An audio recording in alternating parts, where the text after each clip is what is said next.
மாறன் சீரியல்ல இப்போ ஒரு அட்டகாசமான ப்ரோமோ வந்திருக்கு. வேற லெவல்ல மாஸா இருந்துச்சுன்னே சொல்லலாம். மிஸ் பண்ணாம ஃபுல் வீடியோவும் கேளுங்க. அதுக்கு முன்னாடி இந்த வீடியோ பிடிச்சிருந்துச்சுன்னா லைக் பண்ணி பாருங்க. ரொம்ப பிடிச்சிருந்துச்சுன்னா நம்ம சேனலுக்கு வந்து கண்டினியூவா ஆதரவு வந்து தாங்க.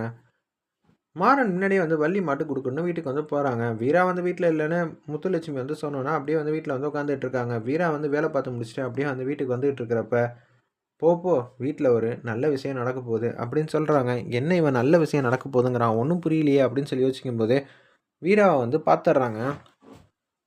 வள்ளிய. உடனே வந்து யோசிக்கிறாங்க. "வள்ளியம்மா என்னாச்சு? நேத்து தானே என் மனசுல பட்ட விஷயத்த எல்லாம் சொன்னேன். உங்கள நான் அம்மா போல தான் நெனச்சுக்கிட்டு இருக்கேன். நீங்க ரொம்பவே நல்லவங்க. அது எனக்கு தெரியாதா வீரா? என்ன பத்தி வீரா எப்படி நெனச்சுக்கிட்டு இருப்பான்னு. அப்புறம் என்ன உன்கிட்ட கொஞ்சம் தனியா வந்து பேசணும்னோனே, ரூம்குள்ள வந்து கூட்டிட்டு போறாங்க. நம்ம வீரா, "என்ன மாறனுக்காக பேசணுமா? ஆமா, மாறனுக்காக பேசப் போறேன். ஆனா அந்த மாறனுக்கு சப்போர்ட்டாலாம் வரல. எங்க குடும்பத்துக்கு சில பல அநியாயம்லாம் நடந்துகிட்டு இருக்கு. அத பேச தான் வந்திருக்கேன்." "என்ன அநியாயம்?" ஒருத்தவங்க எங்க குடும்பத்த வந்து பழி வாங்கணும்னு நெனைக்கிறாங்க. நீங்க அத பத்தி என்ன நெனைக்கிறீங்க?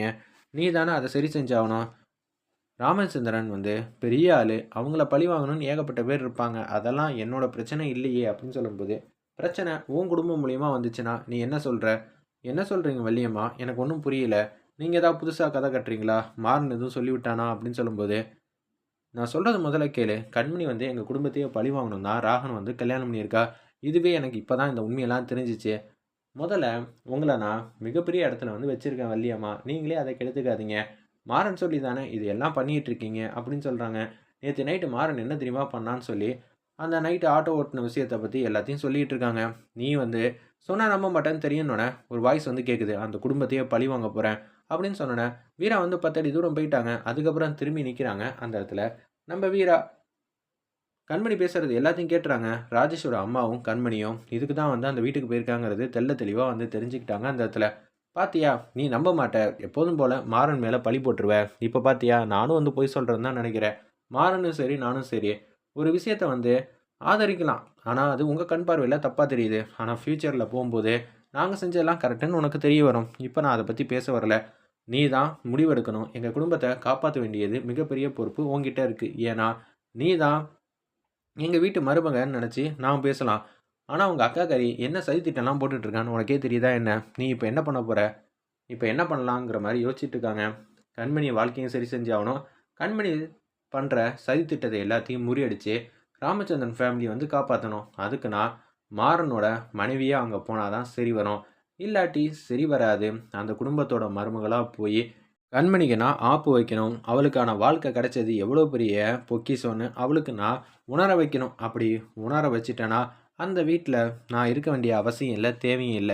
அப்படின்னு சொல்லி நம்ம வீரா வந்து சூப்பரா வந்து யோசிச்சுட்டு இருக்காங்க. ஆனா வீரா அதுக்குன்னு மாறன என்னைக்கும் எப்போதும் ஏத்துக்கவே கூடாது. அதுலயும் நான் தெள்ள தெளிவா இருக்கேங்கிற மாரி தான் யோசிக்கிறாங்க அந்த இடத்துல.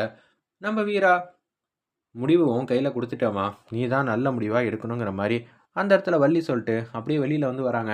"என்னத்த நீ மாட்டுக்கும் போற, நீ மாட்டுக்கும் வர, அப்படி என்னதான் நடக்குது? எனக்கும் என் மருமகளுக்கும்குள்ள 1000 விஷயம் இருக்கும்.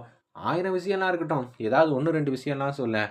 மாறா, உனக்கு நல்லது நடக்க போதுடா. உனக்கு நல்ல எதிர்காலம் ஆரம்பிக்க போது. என்னைக்கு வள்ளி ஜோசியர் ஆனீங்க? கூடிய சீக்கிரம் உனக்கு தெரியும் பாரு" அப்படின்னு சொல்லும்போது, "என்னது நம்மள உள்ள கூப்ட்டு சாப்பாடு போடுறதுக்கு எதுவும் ஏற்பாடு எதுவும் வள்ளி எதுவும் செஞ்சு வச்சிருக்காங்களா?" அப்படின்னு சொல்லி யோசிக்கிறாங்க. வெயிட் பண்ணி பார்ப்போம். என்ன அடுத்த ட்விஸ்ட் வந்து நடக்க போதுன்னு. வீரா வந்து மாசா வந்து அந்த வீட்டுக்கு வந்து வரப்போறாங்க. கண்மணி வந்து பேரதிர்ச்சியா வந்து இருக்கிறாங்க. அப்பன்னு பார்த்து ராஜேஷோட அம்மா வந்து கேட்குறாங்க. "என்னமோ சொன்னேன். என் தங்கச்சி வந்து ஒரு முடிவெடுத்தா. ஈஸியா வந்து மாற மாட்டான்னு. வள்ளி வந்து சவால்ல ஜெயிச்சிட்டா. வள்ளி சொன்னது தானே நடந்துச்சுங்கிற மாரி சொல்றாங்க ராஜேஷோட அம்மா.